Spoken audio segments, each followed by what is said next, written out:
Do men hate feminism? Well, it depends. Assalamu alaikum. What's going on, everybody? Do men love feminism? Do they hate feminism?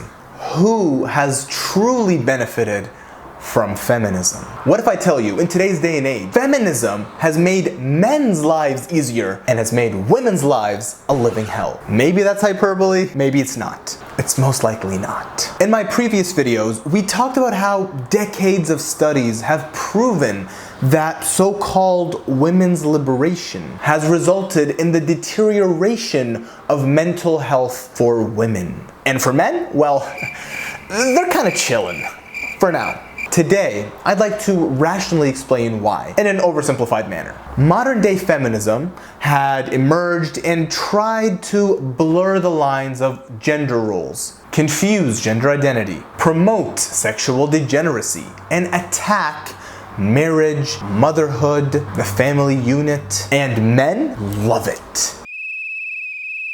Not all men, of course, not men of faith, not men with morals and principles, not men who value women and family and society as a whole, not those men, but the rest of men, the majority that grew up in this crazy era. As men, ladies, let me tell you a secret about men. As men, naturally speaking, we will do whatever we can get away with. And feminism is giving men a lot. But let me put that in simpler terms. Back in the day, what was expected of a man?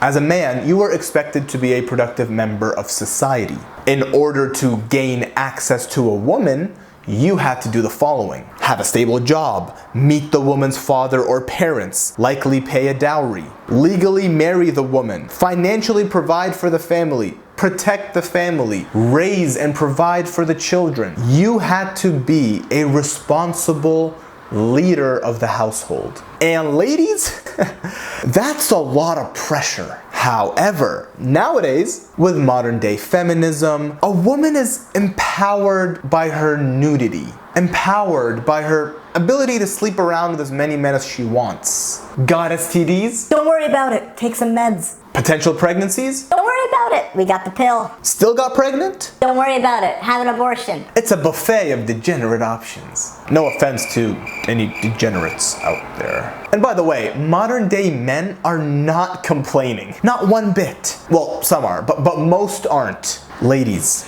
you have literally dropped all barriers for men to gain access to you. Men can now have all the fun with none of the responsibilities. My sisters in humanity. Think about it this way. Now, if you're in a relationship, guess what? Since, as a feminist, you can do anything a man can do, and you want to be treated equal to everything a man has, you best believe you're paying half the rent, you're paying half the bills, you're paying half the gas, you're paying half the grocery bill. How about you pay half for dinner? And baby, I bought some milk yesterday, and it's $6 for the jug. So can you transfer me $3, please? That's your portion.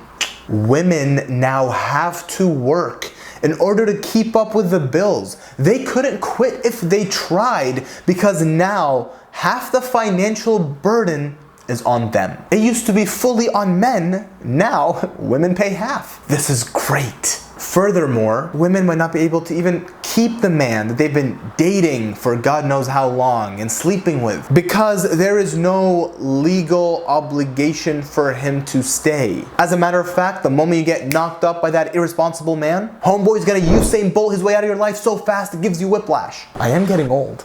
I'm getting old. This is why 50% of women surveyed said that they would quit their jobs to become stay-at-home moms or stay-at-home wives. And almost 80% said that they would quit their jobs tomorrow. Quit their jobs tomorrow, given the chance. The verdict is in. Women are tired of trying to be men because that is not what they are created for. وَلَيْسَ الذَّكَرُ كَالْأُنثَى. And the male is not like the female. Allah subhanahu wa ta'ala also says in the Quran, وَلَا تَتَمَنَّوْا مَا فَضَّلَ اللَّهُ بِهِ بَعْضَكُمْ عَلَى بَعْضٍ للرجال نصيب مما اكتسبوا وللنساء نصيب مما اكتسبن واسألوا الله من فضله إن الله كان بكل شيء عليما. And wish not for the things in which Allah has made some of you to excel others. For men there is reward for what they have earned, and likewise for women there is reward for what they have earned. And ask Allah of His bounty. Surely Allah is ever all-knower of everything. Men don't wish to be like women. Women don't wish to be like men. Men don't wish to have what women have. Women don't wish to have what men have. Allah has created us differently. Yes, we are equal, but we are not the same. We are created to be slightly different, be it the way we think, the way we feel, the way we look. Alhamdulillah for that. I mean, look, I love my homies and I love my brothers in Islam, but like, I'm gonna leave it at that. I'm glad women look different, you know?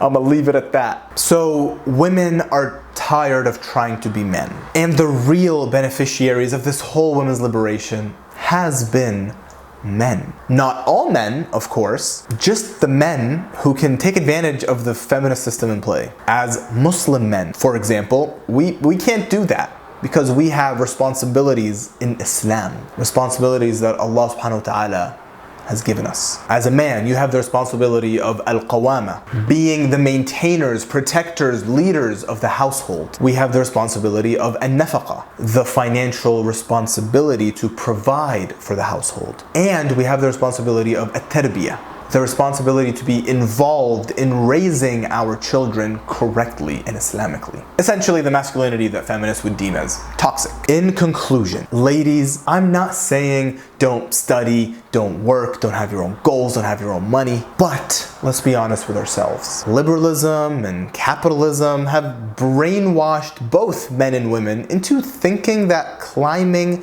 the corporate ladder is success. Men are working countless hours to make money for families they either don't have or for families that they don't see. Some never even start a family to begin with. Then women are also working countless hours trying to make it up the corporate hierarchy, succeeding in life. And they might never start a family, or when they do, they put on the back burner to their careers. With all that being said, the data doesn't lie. The evidence is overwhelming. Feminism has led to the moral degradation of society, and it has led to the mental health deterioration of women. I'm not saying that. Decade-long studies are. With that being said, feminism, women's liberation, red pill, those are not the solution. Islam, on the other hand, is.